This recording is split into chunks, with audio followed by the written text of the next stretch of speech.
सभी सनातन धर्मावलंबियों को मेरा सादर प्रणाम। आज मैं भगवान श्री कृष्ण की दिव्य जन्म लीला का वर्णन करूंगा। भगवत गीता में स्वयं श्री कृष्ण ने कहा है कि उनका जन्म, कर्म आदि सब दिव्य है और जो व्यक्ति इन्हें तत्वत जान लेता है वह भगवान के धाम में प्रवेश करने की योग्यता प्राप्त कर लेता है। भगवान का जन्म किसी साधारण मनुष्य की भांति नहीं होता। सामान्य जीव कर्मों के बंधन में बंधकर जन्म लेता है। अपने कर्मों के फलस्वरूप वो एक शरीर से दूसरे शरीर में जाता रहता है। किंतु भगवान के जन्म के विषय में भगवत गीता के दूसरे अध्याय में बताया गया है कि वे अपनी स्वयं की इच्छा से प्रकट होते हैं। ग्रह नक्षत्रों की शुभ स्थिति जब भगवान के अवतरण का समय आया, तब काल सभी शुभ गुणों से युक्त होकर अत्यंत सुंदर हो गया। पृथ्वी आनंद से भर उठी, तिथि योग और नक्षत्र सभी अत्यंत मंगलमय और शुभ लक्षणों से युक्त हो गए। सर्वश्रेष्ठ शुभ लक्षणों वाली रोहिणी नक्षत्र अपने पूर्ण प्रभाव में प्रकाशित हुई। स्वयं ब्रह्मा ने इस रोहिणी नक्षत्र का अवलोकन किया।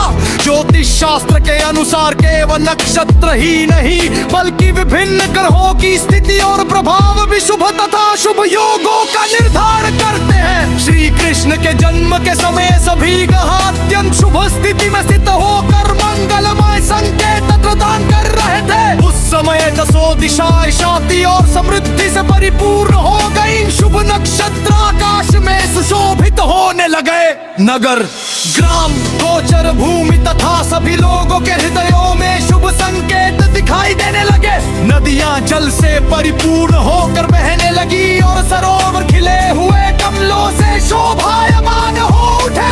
वन विविध प्रकार के सुंदर पक्षी और मोरों से भर गए। पक्षी मधुर स्वर में गान करने लगे और उनके गीतों की लय पर मोर अपनी मोरनियों के साथ नृत्य करने लगे। सुगंधित वायु बहने लगी और उसका स्पर्श अत्यंत सुखद अनुभव होने लगा। ब्राह्मणों ने अनुभव किया कि उनके घरों का वातावरण यज्ञ के लिए अनुकूल हो गया है। असुर प्रवृत्ति वाले राजाओं के अत्याचार के कारण यज्ञ लगभग बंद हो चुके थे और यज्ञ की अग्नि भी बुझने लगी थी। किंतु अब वे पुनः शांत चित्त से अग्निपथ दरित करने में समर्थ हो गए। यज्ञों से वंचित होने के कारण ब्राह्मण अत्यंत दुखी थे, परंतु श्री कृष्ण के अवतरण के समय उनके हृदय प्रसन्न हो उठे, क्योंकि उन्होंने आकाश में भगवान श्री कृष्ण के आगमन का सूचक दिव्य शब्द तरंगों का अनुभव किया।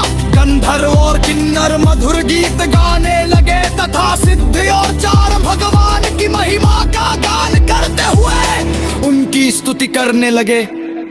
स्वर्गलोक में देवता अपनी सहचरियों और अप्सराओं के साथ सुंदर नृत्य करने लगे। देवताओं और ऋषियों ने पुष्प वर्षा की, समुद्र के तटों पर लहरों की मधुर ध्वनि गूंजने लगी और आकाश में मेघों की सुखद गर्जना सुनाई देने लगी।